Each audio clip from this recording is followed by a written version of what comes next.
우리 시온성가대 대원들은 아침에 오셔서 점심 먹을 거 다 준비해 놓고 또 30분 또 찬양 연습하시고 바쁘게 이렇게 하십니다. 이렇게 은혜가 넘치고 찬양이 넘치니 점심도 맛있을 겁니다.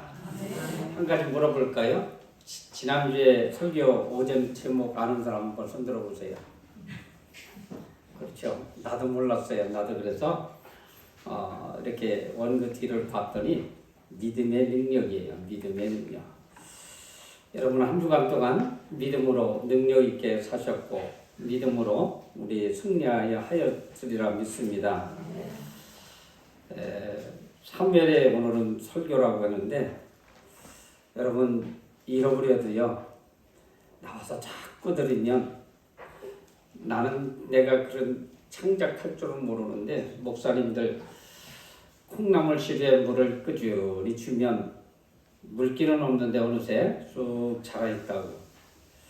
여러분 들으면 언젠가는 우리 믿음이 나도 모르게 성장해 있음을 보게 됩니다. 그런데 이상하게도 보면 믿음의 사람들 속에도 그때그때 사탄이 틈타서 지고 나면 또 깨닫는 거예요. 내가 사탄한테 졌다고. 오늘 설교가 그런 내용인 것 같아요. 사무엘이 이스라엘 백성들을 향해서 이야기하는 것입니다.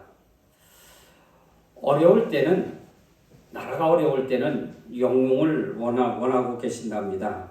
그런데 평화의 때는 거룩한 사람, 즉 성군을 원한다는 말이 있습니다. 시대가 혼란하고 사람들이 삶이 어려우면 카리스마 넘친 자가 그런 지도자가 나타나서 불량한 사람들 물리치고 혼란을 정리하면서 평화의 시대를 열어주기를 원하고 있습니다. 한편 평화의 시대가 이르면 문화를 꼽히기 위해서 상당히 지성을 가진 지도자가 시대를 이끌어주기를 원합니다. 하지만 사람들은 이런 바람이 사실은 자기 책임을 외면하는 그런 형태입니다. 우리나라를 이렇게 쭉 보면 물론 사랑의 사도 같은 그런 목사님들도 많이 있었지만 요즘으로 말하면 카리스마 넘치는 고집쟁이 목사님들도 계셨어요. 근데 대략 그런 분들이 교회를 이렇게 성장시켰더라고요. 그렇기 때문에 두 가지 다 어쩌면 다 필요합니다. 그런데 중요한 것은 우리 영웅이나 또 성군을 원하기도 하지만 중요한 것은 자기보다는 백성들을 이렇게 잘 헤아려야 되는데 요즘 정치인들 보면 국민의 뜻이라고 국민한테 부끄럽지 않은 정치인이 되라고 서로가 서로를 향해서 이렇게 이야기합니다. 그러나 성경은 전혀 다르게 가르칩니다. 백성들이 원하는 것이 있지만 백성들을 버려두면 탐욕과 죄악에 물들어서 타락합니다. 그래서 백성들을 깨우치고 바르게 가르치는 사람이 필요합니다. 바르게 가르치는 사람이 누구일까요? 믿음을 가진 사람들입니다. 성경에는 이런 사람들에게 하나님의 뜻을 올바로 전하게 하시고요. 이런 사람들이 또 하나님의 백성을 잘 다스려서 한땐 나라가 부흥하고 성장하고 또 평안하고 이런 나라로 이끌어갑니다.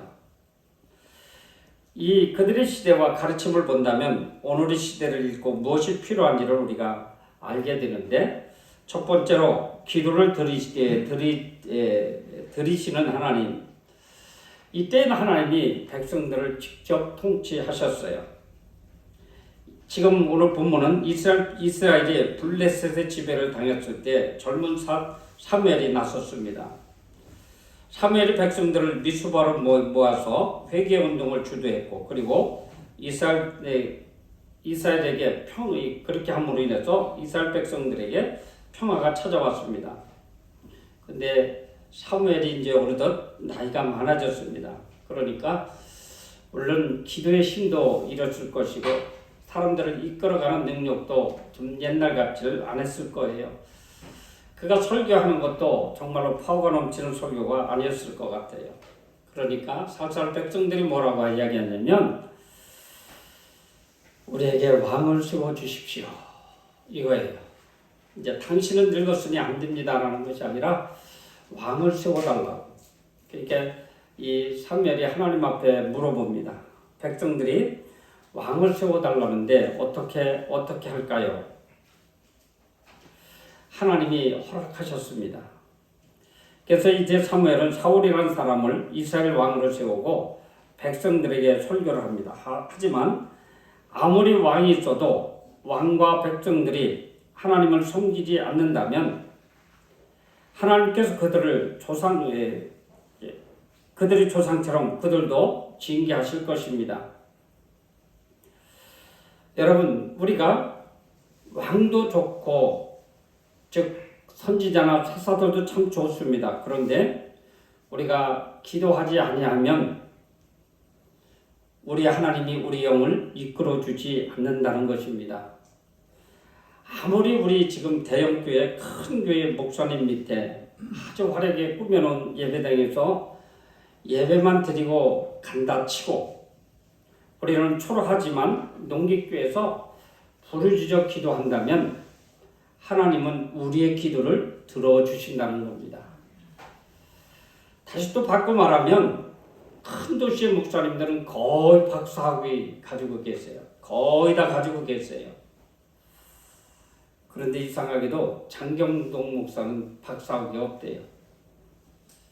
저도 물론 박사학위가 없죠. 학위도 없는데요. 여러분, 그런데 하나님은 뭐를 원한다고요? 기도하는 사람을 원한다라는 것입니다. 우리가 축복을 받아야 되는데 어려움에서 벗어나야 되는데 마귀의 올무에서 우리가 해방되어야 되는데 지식으로도 안 된다는 겁니다. 돈으로도 안 된다는 겁니다. 화려한 예배당으로도 안 된다는 거예요. 훌륭한 목사님이 강단에서 설교해도 안 된다는 겁니다. 문제는 내가 기도해야 된다는 겁니다. 하나님, 내가 이런 아픔이 있어요. 우리 자녀의 문제가 있어요. 하나님, 내가 지금 몸이 너무 아파요. 이런 것을 직접 하나님 앞에 이야기하라는 거예요. 이런 이에게 하나님이 축복해 주시지 왕을 세운다고 그 나라가 행복해지는 것은 결코 아닙니다. 문제는 내가 어떻게 기도하느냐가 달려있다는 것이에요. 제가 엉뚱한 생각을 했어요. 우리 교인들 기도 많이 해요. 참 많이 하는데 더 많이 했으면 좋겠다라는 생각에 4시부터 예배 드릴까? 내가 너무 피곤할 것 같아서 하나님 그거는 아니옵시다. 그냥 5시로 하고 기도해야 되겠습니다. 그랬어요. 여러분, 사무엘은 누구예요? 기도하는 사람이에요. 그렇지만 나이가 늙었어요. 그러니까 대체로 이 사람들은 왕을 세워달라고 사무엘한테 쫄라댄 거예요. 어쩌면 왕을 세워주십시오. 하나님 사무엘한테 왕을 세워주십시오라고 하는 것보다 차라리 그 말을 접어놓고 하나님 이 땅에 평화를 주십시오. 우리가 마음껏 부르짖을 수 있는 신령한 복을 주십시오. 지금 우리가 블레셋에 이렇게 속국으로 이렇게 살고 있는데 해방시켜 주십시오. 이 편이 나을 때 됐는데 이들은 세상적인 생각에 이렇게 살아갔다는 것입니다. 여러분, 오늘 보니까 사무엘에게 기도를 부탁을 했어요. 참 좋은 거지요. 믿음이 있는 사람들이 할 일이지요.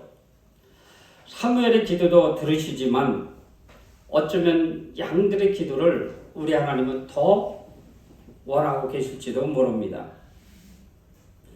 그렇기 때문에 영적 지도자에게 기도를 부탁도 하지만 우리 성도들도 함께 하나님 앞에 기도해야 됩니다. 그러면서 우리는 하나님을 잘 섬기는 그런 사람이 되어야 됩니다. 사무엘이 태어날 때는 사사시대였는데 그때 백성들에게 왕이 없었지만 사실은 하나님이 직접 통치하셨는데 하나님이 그들의 왕이었었고 그래서 그 시대를 신정정치 시대라고 하는데 그런데 백성들이 자기들이 왕을 세워달라고 요구를 합니다. 어쩌면 이것은 하나님이 직접 통치를 하는데도 불구하고 인간이 왕을 세워달라는 것은 하나님을 향한 거역이고 하나님을 신뢰하지 못하는 것입니다. 사무엘은 하나님의 허락을 받아서 백성들에게 왕을 세워주기는 했지만 그것이 하나님을 향한 거역임을 분명하게 말을 하고 있습니다. 여러분, 백성들이 이를 깨닫고 사무엘에게 자기에게 벌을 내리치는 괴로움이 제발 없게 해달라고 또 부탁을 합니다. 누구요? 사무엘에게 부탁해요. 전지전능하신 아버지 하나님 앞에 부탁을 해야 되는데 그럴 수도 있어요. 왜냐면요, 우리가 예배 드릴 때 그냥 건성건성 예배 드리는 것이 아니라 하나님, 내가 오늘 은혜를 받아야 되겠습니다. 내 문제를 해결받아야 되겠습니다. 내 영혼도 해방되어서 정말로 기뻐 뛰며 하나님을 찬양하고 싶습니다. 아버지, 내 마음이 지금 아파요. 내 남편이 구원받았으면 좋겠어요. 등등 많이 있잖아요. 이런 갈급한 마음으로 하나님 앞에 나와서 기도를 해야 되는데 중보자이신 사무엘한테만 매달리는 거예요. 여러분, 우리는 여호와 하나님을 섬기는 생활 중에서 결코 하나님을 향하지 아니하고 인간을 향한다는 것은 어떻게 보면 뒤를 돌아보는 누구와 똑같습니다. 마음을 다하여 여호와의 하나님을 섬기라고 강하게 권면합니다. 하나님은 우리의 섬김을 받는 분이십니다. 섬김이 뭐예요? 믿음으로 고백하는 거예요. 나의 아버지, 내 육신의 부모님을 나의 아버지, 나를 낳아주시고 길러주시고 가르쳐주시고 시집장가게 해주시 고맙습니다 해야 되는데 아버지를 젖혀놓고 삼촌한테 이야기한다면 아버지가 섭섭할 거 아니에요. 우리는 하나님을 섬겨드리는 방법은 믿음으로 하나님 앞에 자꾸 이야기하는 겁니다. 하나님, 내 이 문제를 누구도 해줄 수 없습니다. 농기교 전사도 할 수 없습니다. 그러기에 하나님 앞에 간구합니다. 이것을 들어주시고 저에게 축복해 주십시오. 그러다가 안 되면 이 성경에 보니까 이방 신한테 돌아가더라고요. 그러니 우리 하나님이 얼마나 화가 나겠어요. 그러게 되면 결국은 이 사도들의 말도 듣지 아니하고 선지자의 말도 듣지 아니하고 왕의 말도 듣지 아니하는 이 백성들은 왕은 물론 백성들을 치신다는 것입니다. 그럼에도 불구하고 우리 하나님은 우리를 기뻐하신대요. 사무엘은 백성들에게 여호와 하나님과 관계 속을 분명하게 알려주면서 하나님이 그 백성을 택하셨습니다. 하나님이 이스라엘 당신의 백성으로 삼으셨습니다. 신명기에 보면 너는 여호와 네 하나님의 성민이라. 네 하나님께서 지상 만민 중에서 너를 지키어 기업의 백성으로 택하셨다고 합니다. 여러분, 우리를 하나님이 택해 주셨어요. 그런데 어떤 분들은 주일학교 때부터 택함을 받았어요. 어떤 분들은 보면 처녀총각 때 20대까지도 부름을 받았어요. 졸지 마시기 바랍니다. 예수 사랑하시면 한번 1절만 보러볼까요?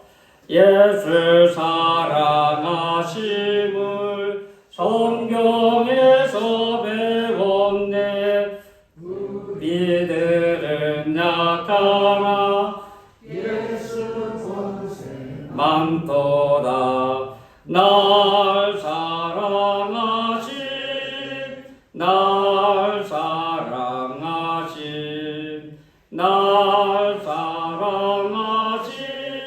성경에 쓰셨네. 어려서부터 아니 태초부터 우리를 택하셔서 일찍 부름을 받은 사람도 있고 늦게 부름 받은 사람도 있어요. 똑같이 기뻐하신다는 사실입니다. 얼마나 감사한지 모르겠어요. 죄를 지었던 사람이나 안 지은 사람이나 작은 죄나 큰 죄나 하나님 앞에 나오면 그들을 기뻐하신다는 사실입니다. 우리 하나님은 당신의 이름을 위해서라도 우리를 버리시지 않는다고 합니다. 그럴 것 같아요. 자녀를 많이 낳은 그 엄마나 아버지가 좀 막둥이 저 골치 아픈 것 그냥 어디 이방 보내버릴까? 나가서 죽어라 할 수도 있겠지만 실상 죽어봐요. 실상 잘못돼봐요. 얼마나 부모들이 힘들어하는 것을 보게 되는데 아마 우리 하나님도 그럴 것 같아요. 하나님 품을 떠나서 세상으로 향한 이들이 있다면 얼마나 가슴 아플까요? 사무엘은 이런 사람을 놓고 이런 이스라엘 백성들을 놓고 계속해서 중보 기도를 하고 계시다는 것입니다. 그렇다면 반대로 말하면 지금도 우리 하나님은 우리를 그렇게 긍휼히 여겨주시고 믿음이 없는 이를 향해서 오늘도 기도해 주고 계십니다. 이건 성경이 말하고 있습니다. 사랑하는 성도 여러분, 하나님과 나 사이에 바른 관계를 가지려고 노력하시기 바랍니다. 사무엘도 계속해서 기도하고 있어요. 그런가 하면 이 땅에 많은 주의 종들이 정말로 이 땅에 있는 많은 성도들을 향해 얼마나 부르짖고 기도하는지 모르겠어요. 저는 2월 달에 또 기도하러 가려고 그래요. 얼마나 재미있는지 모르겠어요. 거기 가서 보면 얼마나 부르짖는지. 아니 내가 큰 소리로 부르짖어도 내 소리는 잘 들리는 것 같질 않아요. 그렇게 부르짖어 기도하더라고요. 한번 좀 들어봤어요. 옆에 장로님이 있는데 막 무릎을 치면서 땅을 치면서 막 통곡하고 기도하는데 얼마나 제가 부끄러운지 몰라요. 이 나라의 민족을 살려주십시오 하고 기도해요. 이 나라의 민족의 죄 정도를 살려주십시오. 성도들이 깨어나게 하옵소서. 나도 꽤 기도한다고 기도하는데 내가 끝나고 나도 그분은 끝나지를 않아요. 눈물을 흘리며 기도하더라고요. 오늘 이 말씀을 준비하면서 그분 생각이 나요. 그 장로님. 지금도 이렇게 정말로 사무엘 같은 그런 장로님들, 권사님들 얼마나 우리를 위해서 중보하는지 몰라요. 물론 하나님도 우리 한 사람 한 사람을 놓고 기도하겠지만 이 땅에 중보자들이 그렇게 많다고 하는 사실입니다. 그런데도 불구하고 우리가 하나님 편에 떠나면 하나님과 멀리하면 하나님은 분명히 우리를 심판하십니다. 끝까지 붙잡아도 끝까지 영적으로 그것을 일으켜 세우려고 이 사람을 통해서 이 목사님을 통해서 저 장로님을 통해서 사모님들을 통해서 일깨우려고 해도 곁길로 간다면 하나님은 끝내 심판을 하십니다. 사람이 하나님 뜻을 안다면 결코 하나님을 버리지 않을 것입니다. 그런데 우리가 하나님의 뜻을 알지 못하고 또 한다고 해도 자기 욕심에 빠지거나 쾌락을 좋아해서 하나님을 버리는 사람들이 있습니다. 하나님을 버리는 것은 하나님을 향한 인간의 교만입니다. 나는 안 버렸는데요. 바꿔서 말하면 우리 하나님은 한시도 우리를 잊지 않고 기억하고 우리를 바라보고 주시하고 있는데 이제 따뜻한 봄이 되면 아이고 하루쯤 빠지면 또 어떠랴. 주일날 꽃나들이 가는 성도들이 꽤 많이 있지요. 어떤 분들은 간증을 하는 걸 들어봤습니다. 성가들이 그렇게 열심히 하다가 어느 순간 사탄한테 쥐어가지고 강원도 어디 평창에 눈썰 매장에 가다가 그만 사고를 나서 남편이 죽는, 그리고 남편이 죽고 나니까 그때서 깨닫고 아이고 내가 잘못했습니다. 혼자 하나님의 일을 하는 것보다는 남편과 함께 일했으면 얼마나 좋았을까 하는 생각을 해봅니다. 여러분, 사무엘의 이런 간절한 바람과 분명한 설교를 듣고서 그대로 따르기라도 우리는 해야 됩니다. 사무엘이 백성들에게 하나님께서 그 일을 위해 행하신 큰 일을 기억하고 하나님을 두려워하며 마음을 다하여 진실하게 하나님을 섬기라고 이렇게 설교하고 있습니다. 이것은 백성들이 마땅히 따라야 하는 일이고 백성들의 자손들과 미래에도 지속되어야 할 것입니다. 사무엘은 백성들에게 강한 경고를 합니다. 만약 백성들이 하나님을 떠나서 악을 행한다면 새로 세운 왕이나 백성들이 모두 멸망할 것이라고 경고합니다. 사랑하는 성도 여러분, 하나님의 사람이 설마 사람을 죽이겠어요? 하나님의 사람이 설마 이웃집 가서 돈을 훔치겠어요? 여기서 악한 사람이란 하나님 품을 떠난 사람을 이야기하고 있어요. 하나님을 섬기지 아니하고 세상의 악한 신을 따르는 그들을 이야기하고 있어요. 한마디로 말하면 믿음이 없는 이들을 향해서 하고 있습니다. 이들을 향해서 모두 멸망할 것이라고 오늘 이렇게 설교하고 있습니다. 만약 백성들이 하나님의 법을 버리고 악을 행한다면 하나님은 무섭게 심판하십니다. 공의 하나님이시기 때문에 하나님은 사랑과 공의를 동시에 갖고 백성을 심판하실 것입니다. 소돔 고모라 성을 보면 하나님 너무 잔인한 것 같지만 죄악의 도성인 그곳은 롯의 가정의 식구들만 구원받았다고 하는 사실을 볼 때 하나도 남김없이 다 심판하신다는 사실입니다. 우리는 믿음 생활 잘하는데 왜 그런 강한 설교를 하시나요? 할 수도 있겠지만 우리 하나님은 지금도 우리를 향해서 끊임없이 경고하고 계십니다. 하루쯤, 한 번쯤 이게 아니에요. 지속적인 신앙을 원하고 계십니다. 우리 하나님은 사랑도 많으시지만 공평하시다는 얘기입니다. 그러니까 하나님을 떠난 백성에게는 믿지 않는 이들과 똑같이 심판을 하신다는 것입니다. 사랑의 하나님인 동시에 무서운 하나님도 되십니다. 그렇기 때문에 우리가 하나님을 버리고 다른 신을 따를 수 없다라는 얘기입니다. 우리 2024년도는 우리가 하나님 앞에 온전히 쓰임받기를 원하는데 믿음의 사람으로 하나님과 약속을 잘 지키는 그런 성도들 꼭 되시기 바랍니다. 기도하겠습니다. 하나님 아버지 참으로 고맙습니다. 오늘도 저희들에게 은혜를 주셔서 사무엘을 통한 하나님의 분명한 말씀을 들었습니다. 하나님 아버지 저희들에게 축복하셔서 하나님 말씀 잘 듣게 하시고 곁길로 가지 않게 하시고 이방신을 섬기지 않도록 주여 축복해 주시옵소서. 예수님 이름으로 기도하옵나이다.